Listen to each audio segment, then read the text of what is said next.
بھائیو، یہ جو 57 اسلامی ملک جن کا میں نے ذکر کیا اور ان کے حکمرانوں اور ان کی عوام کا رونا رویا، ان میں میری نظر میں تو اس وقت 5 ہی ملک ہیں جن کے اندر کوئی تھوڑی بہت آپ سمجھ لیں طاقت موجود ہے یا تھوڑی بہت رمق ہے۔ پہلے نمبر پہ پاکستان کا ہی نام لے لیتے ہیں، آپ ناراض ہی نہ ہو جائیں۔ اس کے بعد ترکی جسے ہم کہتے ہیں، اور پھر سعودی عرب، ایران اور ملیشیا۔ مجھے تو اور کوئی چھٹا ملک اس لیول پہ نظر نہیں آتا۔ اگر یہ 5 ملک ہی مل کر ڈرائیونگ سیٹ پہ تو یہ آلریڈی ہیں، ایران کو لے لیں، ادھر سے سعودیہ کو لے لیں تو آلموسٹ سارا مسلم ورلڈ، آپ پتہ ہے وہ جو سنی شیعہ کی تفریق والا جو ایک مسئلہ ہوا ہے وہ بھی کور ہو جاتا ہے۔ اور یہاں پر تو سنی شیعہ سے بلند ہو کر ابھی تک میں نے نہیں کہیں سنا کہ یہ فلسطین میں جو لوگ ہیں یہ تو رفع الیدین سے نماز پڑھتے ہیں، اور اکثر ان میں سے ہاتھ چھوڑ کے نماز پڑھتے ہیں۔ تو ابھی تک تو یہ بحث ہی کہیں نہیں ہے کہ ان کا فرقہ کون سا ہے۔ سب لوگ تو یہی تڑپ رہے ہیں کہ مسلمان ہیں، ہم نے ان کا ساتھ دینا ہے۔ تو یہ ایک آپ پازیٹیو چیز دیکھی آپ نے۔ تو یہ جو 5 ملک ہیں نا جی، ان کے جو حکمران ہیں، ان کا کام ہے کہ یہ فرنٹ سے لیڈ کریں۔ اور اس میں میں نے جو برین سٹارمنگ کر کے نا 10 چھوٹے چھوٹے پوائنٹس لکھے ہیں، میں ان کو تیزی سے ڈسکس کر لیتا ہوں جو ان کے کام کرنے کے ہیں۔ نمبر 1، یہ OIC کو جو آرگنائزیشن آف اسلامک کنٹریز ہے، جو پریکٹیکلی OIC بنی ہوئی ہے، اس کے ذریعے UNO میں، اقوام متحدہ میں اپنا ایک سمجھیں کہ رول ادا کریں اور وہاں سے کسی طریقے سے قرارداد نکالیں اسرائیل کے خلاف، جسے آئے دن امریکہ جو ہے ویٹو کر دیتا ہے۔ اچھا، لوگ سمجھتے ہیں اس طرح کی قراردادوں سے کیا ہوتا ہے؟ نہیں، بہت کچھ ہوتا ہے۔ اس سے ایک ماحول بنتا ہے، یہ پروپیگنڈا بھی آپ کو کرنا پڑتا ہے، سچائی کے لیے بھی رونا پڑتا ہے۔ آپ مجھے بتائیں، یہ 5 ملکوں کے حکمران اگر یہ کہہ دیں کہ ہم نے اس دفعہ جمعہ جو ہے مسجد اقصی میں ادا کرنا ہے، سر اسرائیل دے گا سیکیورٹی آپ کو، وہاں جانے سے ان کو کوئی روک سکتا ہے؟ اور یہ 5 جا کے جمعے کی نماز پہلی صف میں پڑھ کے آئیں، کتنا بڑا جیسچر جائے گا وہاں کے مسلمانوں کو، آپ امیجن نہیں کر سکتے۔ یہ ایک اتنی بڑی علامت ہوگی، ان کا خون بڑھ جائے گا کہ جی پاکستان کا پرائم منسٹر آیا ہوا ہے، جی ٹرکی کا صدر آ گیا، جی ملیشیا کے پرائم منسٹر خود آ گئے۔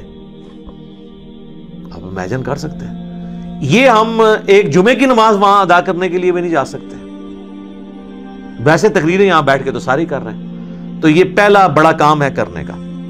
نمبر 2، جو اردگان نے مشورہ دیا ہے کہ نیٹو کے طرز پہ مسلمانوں کی بھی ایک فورس ہونی چاہیے۔ نیٹو بھی جہاں جاتا ہے گھسا دیتا ہے نا اپنی فورس، وہ فورس نہیں وہ جو تلوار پکڑ کے تو ناچ رہی ہے 45 ملکوں کی، وہ والی فورس نہیں۔ وہ فورس جو ہے نا وہ بس وہ اسی کام کے لیے ہے، وہ فورس جو لڑ سکتی ہو۔ میں کہتا ہوں یہ 5 ملک ہی مل کے ایک فورس بنا لیں، کافی ہے۔ اسرائیل کی کیا جرأت ہے؟ اس کو تو حزب اللہ اور حماس ہی قابو کر لیں گے، صرف یہ اسلحہ ہی ان کو ٹائملی پرووائڈ کر دیں۔ تو یہ یعنی ایک فورس بنانے کی ضرورت ہے، یہ دوسرا بڑا کام ہے جو کرنا چاہیے۔ تیسرا یہ ہے کہ ظلم کے خلاف اعلانیہ کھڑے ہوں اور یہ ہمت کریں مسلمان کہ ظلم جس پہ بھی ہوا ہے ہم ظالم کے خلاف ہیں اور مظلوم کے ساتھ ہیں، چاہے وہ مظلوم کوئی یہودی ہے، عیسائی ہے، ہندو ہے، بدھسٹ ہے، ایون ایتھیسٹ ہے، ہم ظالم کے خلاف مظلوم کا ساتھ دیں گے۔ اور یہ ہمیں اسلام کی تعلیمات ہیں، یعنی میں کوئی سیلف میڈ باتیں نہیں ہیں۔ قرآن پورے کا پورا مقدمہ یہی ہے کہ آپ نے سچائی کے ساتھ کھڑا ہونا ہے ہمیشہ۔ اللہ تعالیٰ نے فرمایا نا سورۃ المائدہ کے اندر کہ کافروں کی دشمنی تمہیں اس چیز پہ نہ ابھارے کہ تم انصاف کا راستہ چھوڑ دو، یعنی کافروں کی دشمنی بھی اس بات پہ نہ ابھارے کہ تم انصاف کا راستہ چھوڑ دو، انصاف کے راستے سے نہیں ہٹنا۔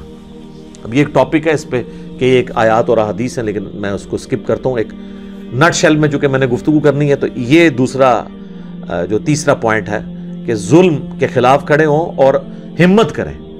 یہ آج لوگ جو ہے نا وہ اپنا غصہ نکالنے کے لیے کہہ رہے ہیں جی ہٹلر نے یہودیوں کے ساتھ بالکل ٹھیک کیا تھا۔ نہیں جناب، بالکل ٹھیک نہیں کیا تھا، بہت غلط کیا تھا۔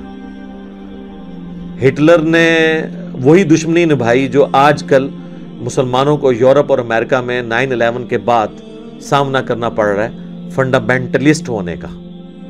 یہی کچھ یہودیوں کے ساتھ تھا۔ پھر ان کو قتل کرنے کے لیے ہولوکاسٹ جسے کہتے ہیں، 60 لاکھ چلیں، وہ کہتے ہیں نہیں جی 6 لاکھ ہے، 6 لاکھ بھی بندوں کا قتل کرنا، 100 فیکٹریاں بنا کے بے گناہ لوگوں کو مار دینا، سر یہ تو ظلم ہے۔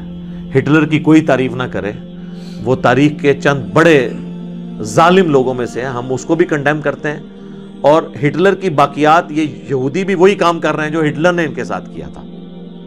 ان کو بتایا جائے کہ ہم ہٹلر کو بھی کنڈیم کرتے ہیں اور آپ کے بھی اس ایکٹ کو کنڈیم کرتے ہیں، لیکن جب آپ ان کو یہ کہیں گے ہٹلر نے تمہارے ساتھ صحیح کیا تھا، تو پھر وہ آگے سے کیا کہیں گے؟ ہم بھی پھر ٹھیک کر رہے ہیں۔ تو جب تک آپ انصاف کے اوپر کھڑے نہیں ہوں گے نا، آپ بات کر نہیں سکتے۔ یہ ضروری ہے اور اسلام کی تعلیمات ہے، اور اس کانٹیکسٹ میں وہ آیت ضرور سب کے سامنے رکھیں کہ جو ہمیں اسلام نے درس دیا ہے کہ ہم نے سچائی کے لیے کھڑے ہونا ہے اور ہر انسان کے خون کی ہم نے اہمیت رکھنی ہے۔ وہ ہے سورہ کی آیت نمبر 32، جس میں اللہ تعالیٰ نے آدم علیہ السلام کے 2 بیٹوں کا ذکر کیا کہ جب ایک بیٹے نے دوسرے کو قتل کیا تو اس سے ایک مورل لیسن جو اللہ تعالیٰ نے بیان کیا، من اجل ذالک، اس واقعے کے سبب، کتبنا علی بنی اسرائیل، ہم نے بنی اسرائیل کے لیے بات طے کر دی تھی، شریعت موسوی میں بھی اور شریعت محمدی میں بھی، کیونکہ بنی اسرائیل کی کنٹینیوشن ہی بنو اسماعیل والا یہ شریعت والا معاملہ، یہ وہی کنٹینیوشن ہے۔ انہو من قتل نفسا بغیر نفس، کہ جس نے بھی کسی کو ناحق قتل کیا سوائے 2 استثناء کے، 2 ایکسیپشنز کے، کہ وہ قتل کے بدلے قتل ہو رہا ہو اور وہ بھی جوڈیشری کرے گی، آپ خود نہیں کریں گے، او فساد فی الارض، یا کوئی فساد فی الارض کرنے والا عادی مجرم ہے، ڈاکو ہے جو ٹیٹرنس قائم کیے ہوئے ہے ناجائز، یہ 2 ایکسیپشنز ہیں۔ ان 2 ایکسیپشنز کے سوا اگر کسی نے کسی انسان کو قتل کیا، وہ خواہ کسی بھی مذہب سے تھا، انسان تھا نا، فَكَأَنَّمَا قَتَلَ النَّاسَ جَمِيعًا، تو گویا اس نے پوری انسانیت کا قتل کر دیا۔ وَمَنْ أَحْيَاهَا، اور جس نے کسی ایک جان کی زندگی بھی بچائی، فَكَأَنَّمَا أَحْيَا النَّاسَ جَمِيعًا، تو گویا اس نے پوری انسانیت کی زندگی کو بچا لیا۔ اسلام باقی ہر جگہ کہتا ہے کہ ٹالریٹ کرو، معافی کی روش اختیار کرو، لیکن قتل ناحق پہ کیا کہا گیا؟ سورہ البقرہ کے اندر وَلَكُمْ فِي الْقِصَاصِ حَيَاةٌ يَا أُولِي الْأَلْبَابِ لَعَلَّكُمْ تَتَّقُونَ، اے عقل مندو، قصاص میں انسانیت کی زندگی چھپی ہوئی ہے، یعنی قاتل کو معاف نہ کرو، قصاص لو، دیت نہ لو، جائز ضرور ہے لیکن پریفریبل قصاص کرو، قتل کے بدلے قتل، ڈیٹرنس ہو، تاکہ ایک کو سزا ہو اور لاکھوں کروڑوں لوگوں کے لیے ڈیٹرنس ہو جائے۔ اس میں انسانیت کی زندگی چھپی ہوئی ہے۔ اور سر ایک حدیث میں حیران ہوتا ہوں کہ ہمارے علماء نے جب ہمارے ملک کے اندر عیسائیوں کی بستیاں جلائی گئیں، کئی ہندوؤں کا ناحق قتل ہوا، کسی نے یہ حدیث نہیں سنائی جو صحیح بخاری میں ہے، کوئی دور بھی نہیں تھی، مین سٹریم کی پہلے نمبر کی کتاب میں اور مشکات میں بھی موجود ہے کہ نبی صلی اللہ علیہ وآلہ وسلم نے فرمایا، جس نے ایک ذمی کافر کو بھی ناحق قتل کر دیا، اسے جنت کی خوشبو بھی نہیں آئے گی، جنت میں تو جانا حرام ہو گیا۔ اور نبی علیہ السلام نے فرمایا کہ حالانکہ جنت کی خوشبو 40 سال کی مسافت سے آ رہی ہوگی، یعنی جو قیامت کا دن سورۃ المعارج میں آیا نا کہ 50,000 سال کا دن ہے، یعنی وہ جب 40 سال باقی رہ جائیں گے نا اس دن کے ختم ہونے میں، تو جنت کی خوشبو آنا شروع ہو جائے گی۔ لیکن اس مسلمان کو جنت کی خوشبو بھی نہیں آئے گی جس نے ناحق کسی ذمی کافر کو، جو ٹیکس دے کر مسلمانوں کی ملک کے اندر رعایا کے طور پر رہ رہا تھا، جس طرح یہاں پہ لوگ رہتے ہیں، سکھ بھی ٹیکس دے رہے ہیں، ہندو بھی دے رہے ہیں، کرسچنز بھی دے رہے ہیں، تو اس کو بھی اللہ تعالیٰ اس کے لیے بھی جنت حرام کر دے گا اگر کسی مسلمان نے کسی کافر کو بھی ناحق قتل کیا۔ تو یہ حدیث بتائیں دنیا کو، یہ تیسرا بڑا کام ہے کرنے والا کہ ہمارے نبی کی یہ تعلیمات ہیں صلی اللہ علیہ وآلہ وسلم کہ آپ نے ظلم کے خلاف بولنا ہے اور قتل کی مذمت کرنی ہے۔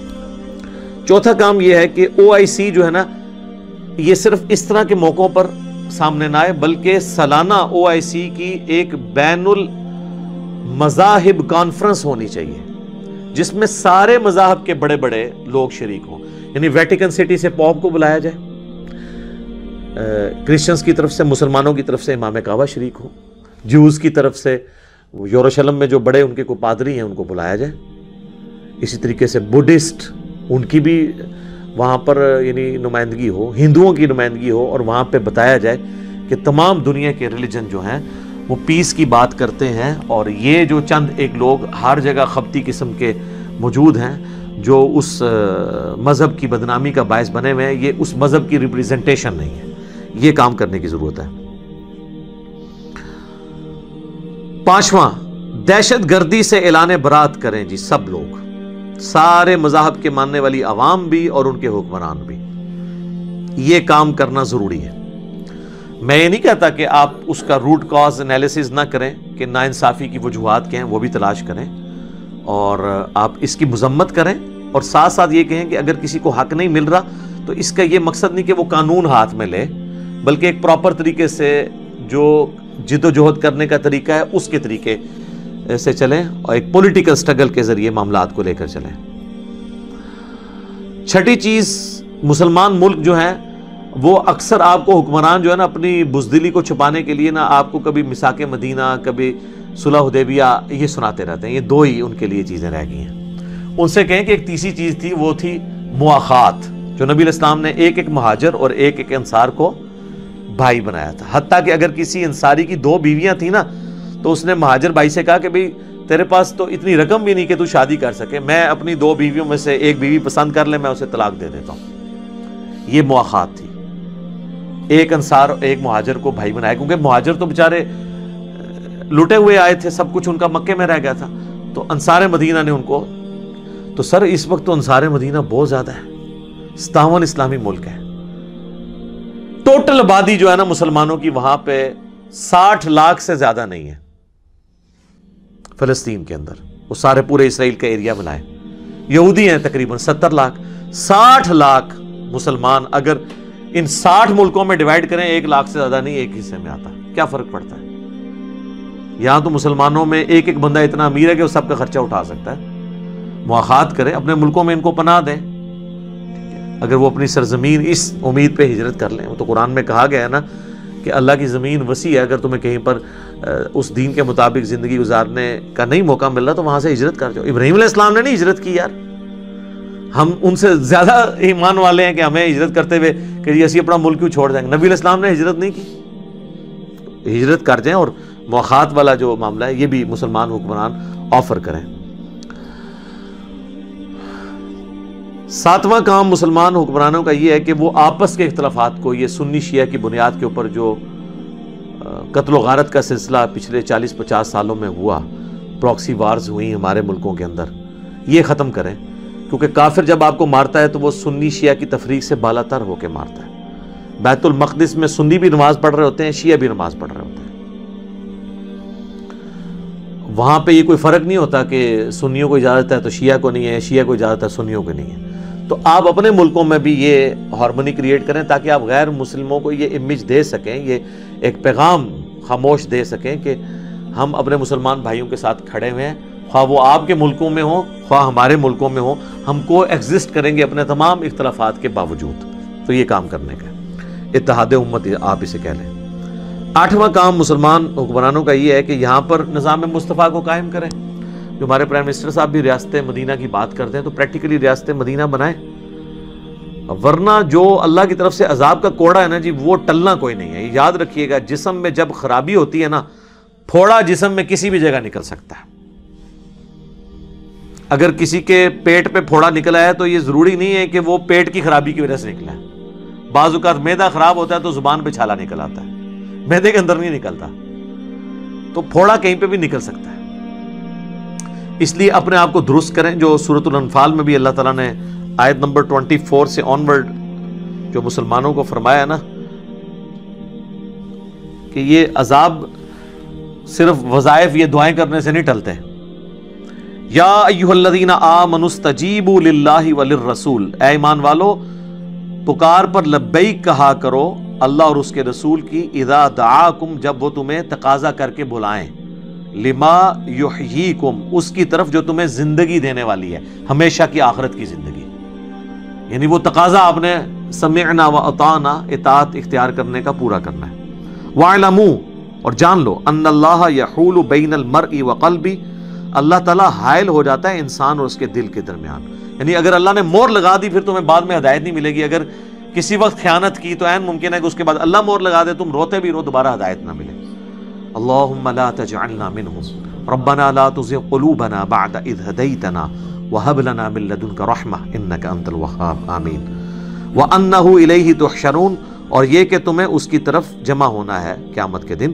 واتقوا، اور ڈر جاؤ، فتنۃ لا تصیبن الذین ظلموا منکم خاصہ، اس فتنے سے، اس آزمائش سے ڈر جاؤ کہ جب وہ آئے گی تو صرف خاص ان لوگوں پہ نہیں آئے گی جو گناہ کرنے والے ہوں گے، بلکہ سب کو لپیٹ میں لے لے گی.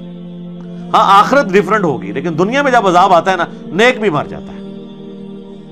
وَاعْلَمُوا أَنَّ اللَّهَ شَدِيدُ الْعِقَابِ، اور خوب جان لو کہ اللہ تعالیٰ گرفت کرنے میں بہت سخت ہے.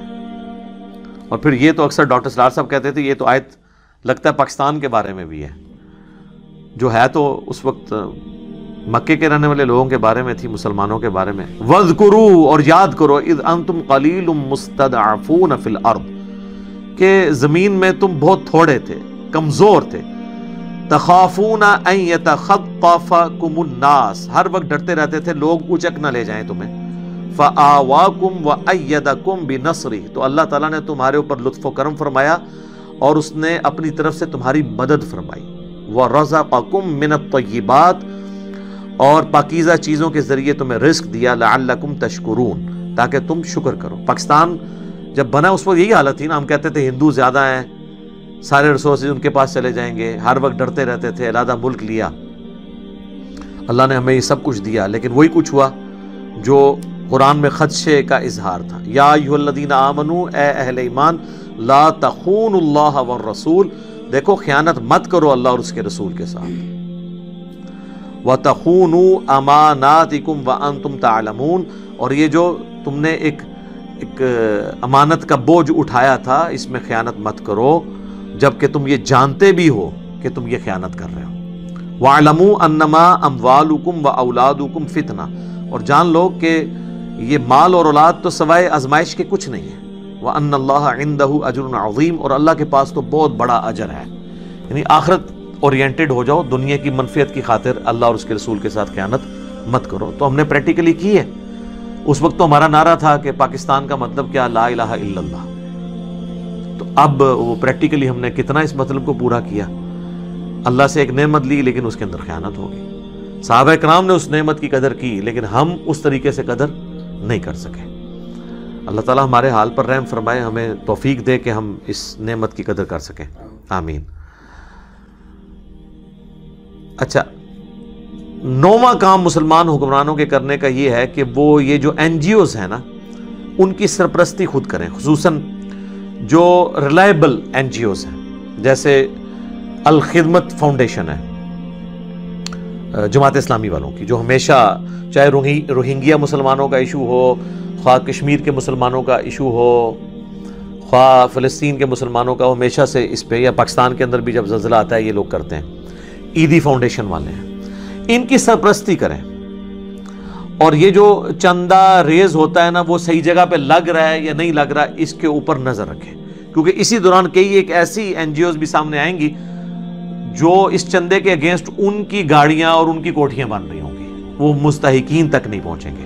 تو ان این جی اوز کے اوپر سرپرستی والا معاملہ کریں اور پھر ان کو فیسیلیٹیٹ کریں کہ یہ غریب مسلمانوں کی وہاں تک یعنی مدد کریں. ابھی غزہ کے اندر آپ سوچ نہیں سکتے کیا غربت ہے مسلمانوں پہ، کس لیول کی وہ زندگی گزار رہے ہیں. ظاہر اکانومی کوئی نہیں ہے، ایک طرف مصر ہے، انہوں نے ان کا بائیکاٹ کیا ہوا ہے، دوسری طرف اسرائیل ہے، تیسری طرف جو ہے میڈیٹرینین سی ہے. یہ تھوڑا بہت جو اسلحہ بھی ان کو پہنچتا ہے وہ بھی ایران دیتا ہے، اور تو کوئی ملک ان کو اسلحہ بھی دینے کے لیے تیار نہیں ہے. اور ان کی کس طریقے سے کس پرسی میں وہ زندگی گزار رہے ہیں سب کے سامنے. تو ان کی بیسک نیڈز تو کم از کم پوری کر سکتے ہیں نا. غربت کی زندگی جو گزار رہے ہیں اس میں ان کو اپ لفٹ کیا جا سکتا ہے ان این جی اوز کے ذریعے. اور 10ویں چیز جو میں بار بار ہائی لائٹ کرتا ہوں، اس وقت سے کر رہا ہوں جب ہماری اسٹیٹ پالیسی اس کے اگینسٹ ہوتی تھی. اب تو اسٹیٹ کی وہی پالیسی ہے جو ہم پچھلے 10-12 سال سے رو رہے تھے کہ نان اسٹیٹ ایکٹر کو اجازت نہیں ہونی چاہیے یہاں پہ کسی کو جہاد کے لیے بھرتی کرے. یہ صرف فوج کا کام ہے. ورنہ FATF کی تلوار لٹکی ہوئی ہے. ضرب عصب اور رد الفساد سے جو ہم نے کامیابی حاصل کی ہماری فوج کی قربانیوں کی برکت سے، وہ ضائع ہو سکتی ہے. کیونکہ یہ آپ دیکھ رہے ہیں کتنے مولوی میدان میں اتر آئے ہیں جو یہ کہہ رہے ہیں کہ جی ہم نے اتنے بندے بھرتی کر لیے ہیں. یہ بندے کیا جا کے کریں گے وہاں میرے بھائی؟ نہ ان کی کوئی ٹریننگ ہے، ان کی تو الٹی یعنی لاشیں پچھلوں کو اٹھانی پڑ جائیں گی. یہی ہوگا. یا بعض کے غائبانہ نماز جنازہ پڑھ کے تو یہاں پہ علماء جو ہیں وہ اپنا چندہ اکٹھا کریں گے اور اس میں سے کچھ بھی نہیں نکلنا.